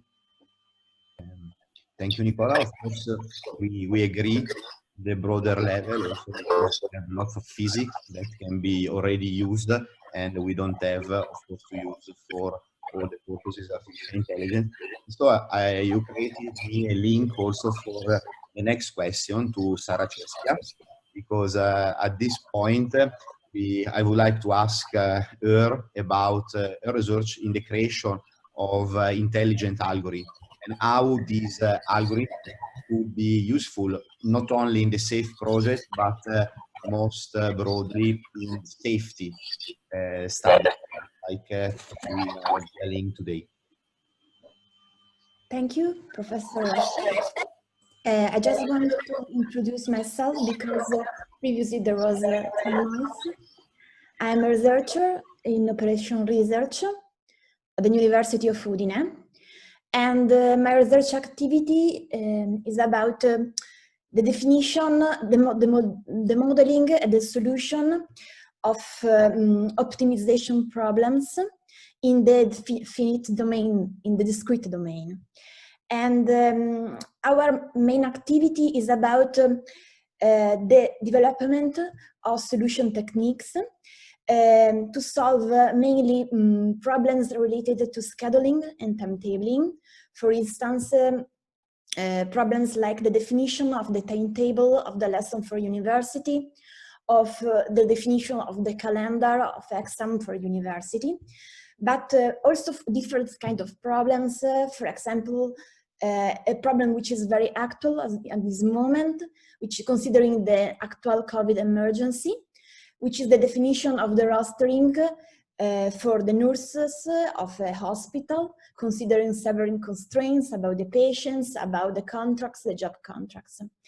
But as you said, we had also several collaborations with companies in different fields, so different applications, ranging from logistics. A very easy example is to define the best route for a fleet of vehicles that have to serve different clients, to defining a planning of a plan of activity for a steelmaking plan.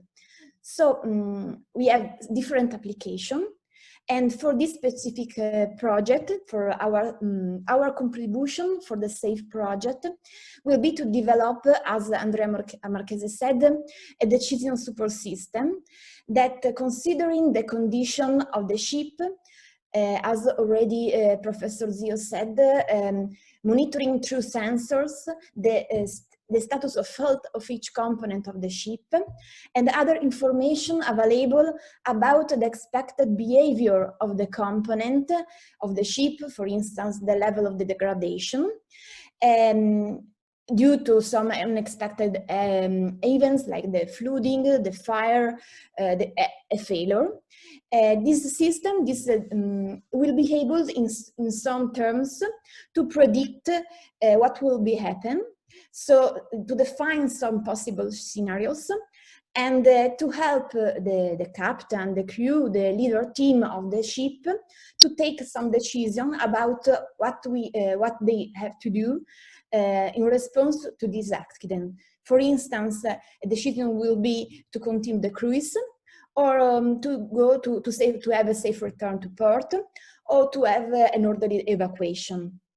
So this topic is very new for us, and given that we are really happy to work on this project because it's very interesting and very important from the practical point of view, but it's also very innovative and original and challenging also from the research perspective. So we are really interested to the project, to collaborate with the other our partners. So thank you for this overview, completing also what we have already dealt with. So after mentioning infrastructure, educational program, emerging technologies, and intelligent algorithms, I would like to go back to Francesco De Giorgi about commenting about the growing role of information technology, computer science, with maybe a wider view on Industry 4.0, digitalization of industrial production, and in such complex, let's say, projects like SAFE. So which is a contribution as an architect in this project, and your vision about Industry 4.0 and the growing role of information technology. Thank you, Gianluigi. I would say that to fully understand the Industry 4.0 phenomenon, we would like to start from the technological development, so from the technological change that we every day assist. So we have every day from factories, from our homes, from our cars, from the roads, and some from public spaces. We have plenty of sensors, always better sensors. We have always better products and services, and we have component miniaturization that gives us always a huge amount of data.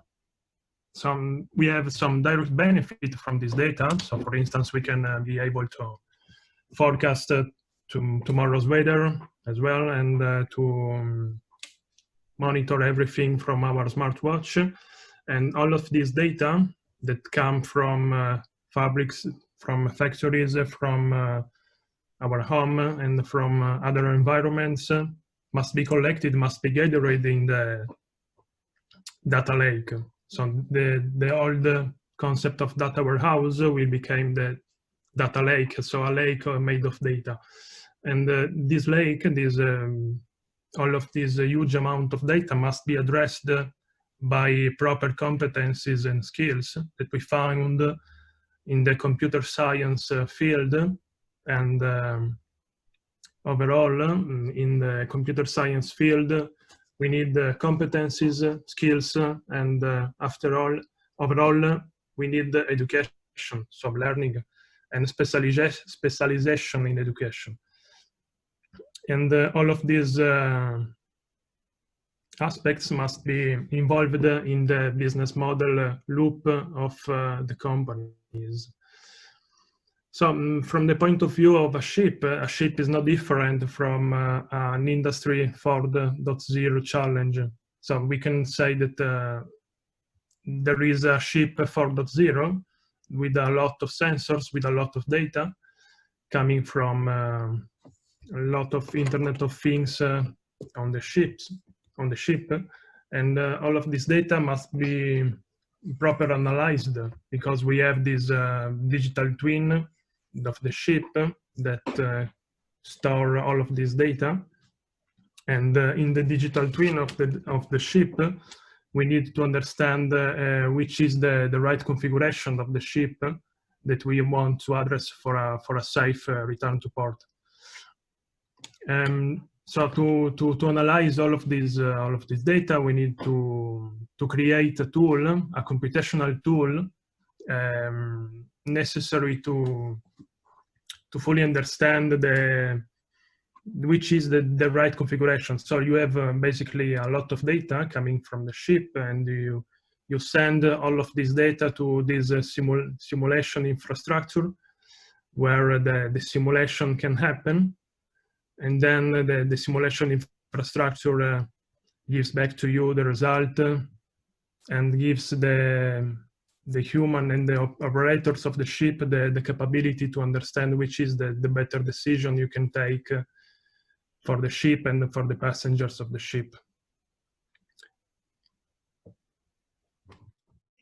Thank you, Francesco. Now that the roundtable has warmed up, I invite also the audience, if they have questions, to write questions in the chat that will be integrated in the discussion. And meanwhile, I would continue with other questions related to what we have already seen today. So I would ask again, Sarah, if the creation of such a complex algorithm is also taking into consideration some human aspects related with human behavior, panic, and experience. So if also several then human factors could influence the decision. This aspect has been mentioned also by the first talk given by Professor Zio. So maybe you can elaborate a little bit more this idea. Thank you. Professor Zio says that the human aspect is very relevant in the transportation infrastructure. But the goal of the project is to define a system which will be able, given the status of the ship, the level of degradation of the components, the situation of the passengers, the crew, to predict in some terms what will happen. So define some scenarios in order to help the decision maker, the captain, the leader crew, to take this best choice. As a consequence, these algorithms do not explicitly take into account the human aspect, but their objective is to guide the human being in order to take the most appropriate decision, because probably the human being in that moment has not clarity of mind.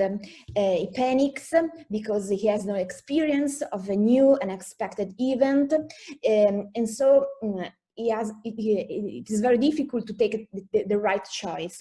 So the objective, the goal of these algorithms is to provide a solution which is objective, which is fair, related to the passengers or to the crew. And other important aspects of this algorithm is also that they have a property which is called explainability, which is the capacity to explain why a decision has been made. So if we do a sort of analysis in retrospection, we know why a decision has been made. So the human aspect is not taken account, but this algorithm can be used to guide the human being when he panics. Thanks, because this was not an easy question to reply. And there is also a comment by Professor Zio on this. And going back to Nicola, I would like to ask him about another aspect that has been mentioned by Professor Zio in the course Cars of the Dimensionality, the high number of parameters, the real need of doing fast simulation solution. And so your comment about real-time computing able to provide real-time answers thanks to web computing and the capability to connect high-performance computing and these new computational facilities. Well, thank you for the question. I will think that the project itself is a very good example of how different, let's say, hardware and software can be integrated together to reach some computation that it reveals real time. Because in this particular case, but we can easily extend it to other similar scenario. We have a lot of simulation, and is the same case of Professor Zio talk about. And a lot of simulation that takes a lot of time to be computed, and we need a way to basically try to combine all the information we can collect from that simulation in a very easily and quick task, because the last, I mean, the growth of the artificial intelligence is moving the time paradigm for the computation day by day, in the sense that one of the most interesting feature of this, the master partition of this algorithm, this smart algorithm, is that we have at the beginning a very time-consuming phase, where we actually try to put some experience into the algorithm. So we try to make to create some experience of our model, in the sense that using the data we have recollected, we can model we can try to learn to the laptop all the right information we are trying to looking for. So after this very beginning phase, we have the response of the model, and in the master majority is basically real time. So we need a very long time to learn to put all the data we collected into a reasonable way to the model, so to the smart algorithm, and we need very, very few seconds at maximum just to predict the new answer. So in this case, all the different simulation, the different computation that in many fields and also in this kind of project have to be computed, basically we can try a reasonable way, a viable way to give this kind of real-time computing from smart algorithm that may not refer only to intelligence or artificial intelligence, but also with reducing order modeling and other, let's say, more modeling techniques that are emerging in various fields. So I will just conclude that I would say that we have all the ingredients, let's say, for the tools, the mathematical tools, to trying to move into a real-time paradigm for the computation. And of course, the industry in this way can benefit a lot of this enhancement, because in many cases, the problem of simulation of numerical computation are basically that we have also always to pay a lot of time to get very accurate results, and trying to recombine using the method that I already told you, we are trying to moving into a more smart way to get this kind of computation, and also exploiting a little bit all the technological upgrades that are jumping out in these last years. We are also able to trying to put all this kind of knowledge, all this kind of techniques that we are developing into a web portal. So a single platform that you can somehow reach from your laptop, from your smartphone, and basically just pushing some button, some moving some slider, we can extract all the information we need in very few seconds, and with the easiness of just touching the touch screen of our smartphone. So basically, we have all the ingredients to move, of course, with some constraint or some assumption. Nothing is free, let's say, but we are already able to move all this kind of calculus into a very quick and fancy scenario. And the final goal of this project can be a very good example of how can we really exploit this kind of real-time computing, because as Andrea already told you, as I already told in his talk, basically we have a lot of different techniques that are combining, and many of them are just some computation to really simulate the condition of the ships. So of course this can be very easily, but with hard work can be transferred to some web portal where, for example, the support system for the decision is real time, and when the person just query for a new result, can go directly on the app, click, and visualize the results directly on the smartphone. So can increase a lot the productivity in many fields, and in particular in this one.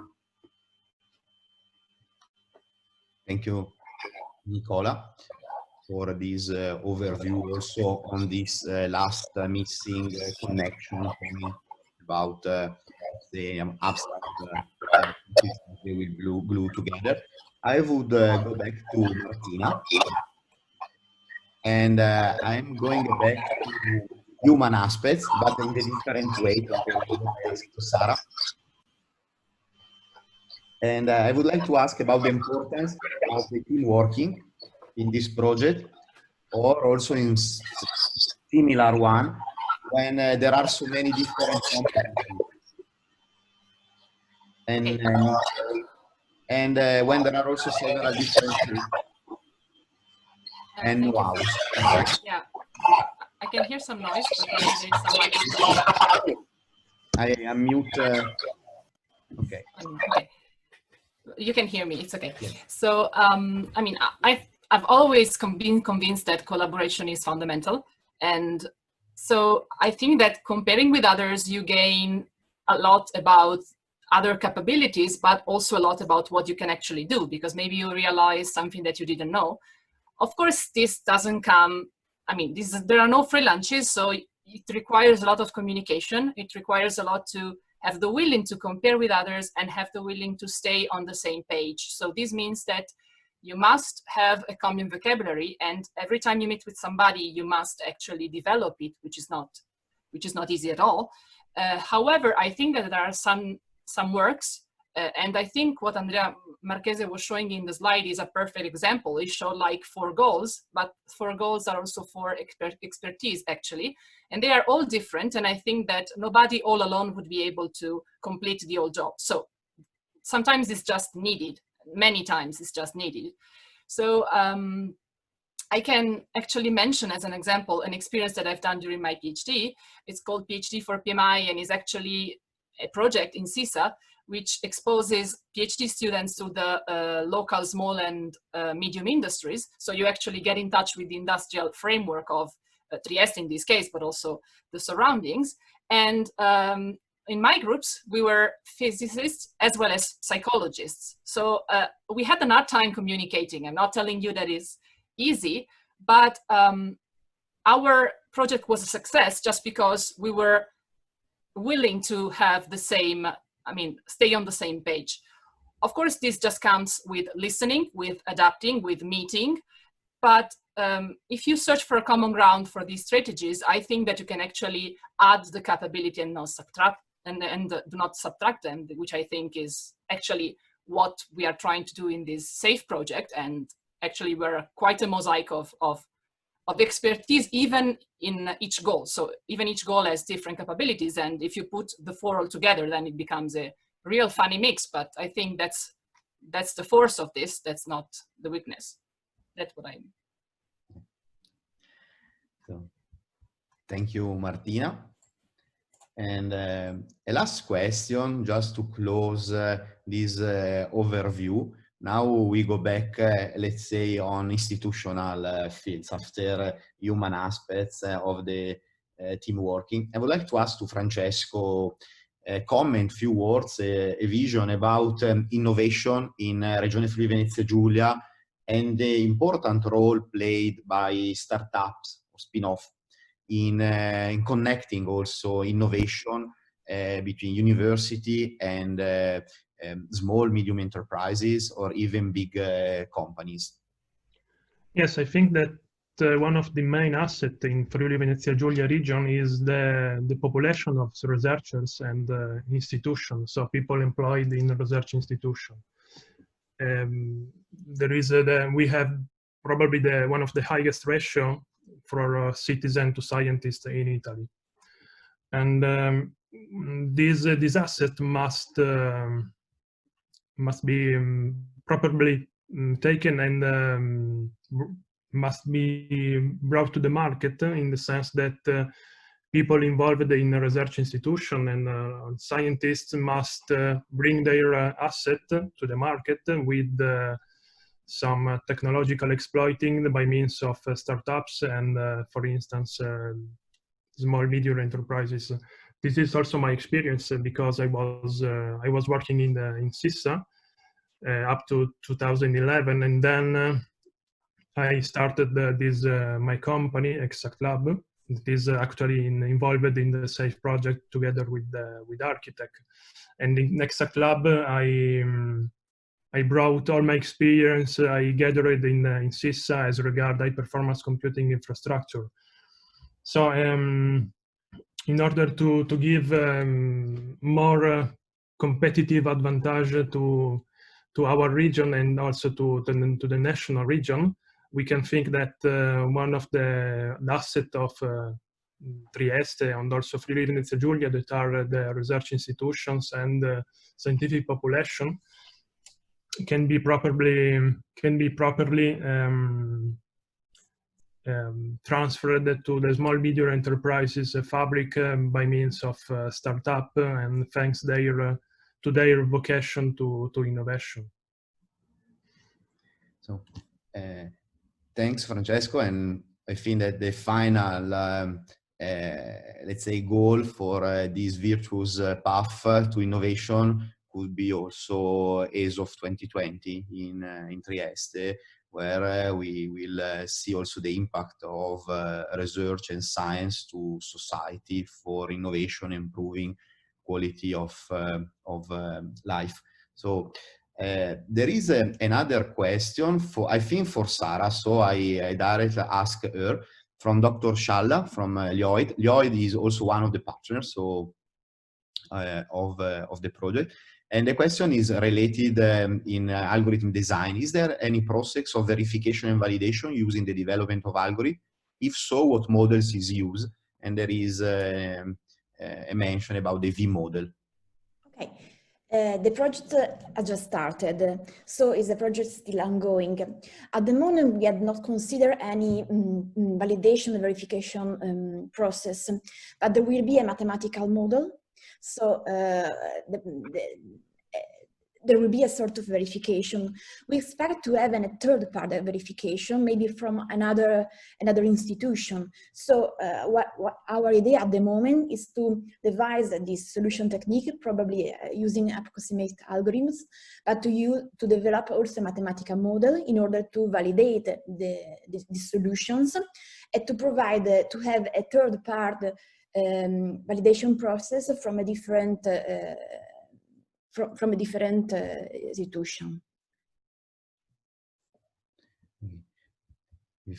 Let's see if Dr. Scialla will give us a feedback. To reply? To reply. Yes. Thank you. Yes, thank you, Sara. Thank you very much. Okay. We are a bit over time, but I think that also this roundtable was very useful to also mention several other topics, maybe into a more abstract setting, and also other aspects of working together in such a complex project with several competencies and different institutions, and also in different kind of organization, from industry to smaller enterprises and startups and spin-off. So I think that also this roundtable had the goal of giving you also different flavor and touching also several opportunities that Regione Friuli Venezia Giulia is offering in terms of infrastructure and also educational initiative. And of course, I would like again to underline the important role played in networking, coordination, and management by also technology clusters, regional technology clusters, and of course, Mare FVG is the one coordinating this kind of activity. I would like to thank all the participants today. I would like to thank the speakers, and of course also the round table participant. And I would like also to thank Mare, Simonetta Greco, Clio Kraskovic, and Deborah Saviana also for their work and their help in coordinating and organizing this initiative. And now Clio will give a final call for people interested in getting the 2 professional credits from Ordine degli Ingegneri della Provincia di Trieste. And I would like to wish you a very nice evening, and also a nicer summer than maybe better than the spring that we have. And I hope that Navigando will continue with other several initiatives also in presence, so with the social interaction soon with different emerging topics and technology. So good evening, everybody, and thank you.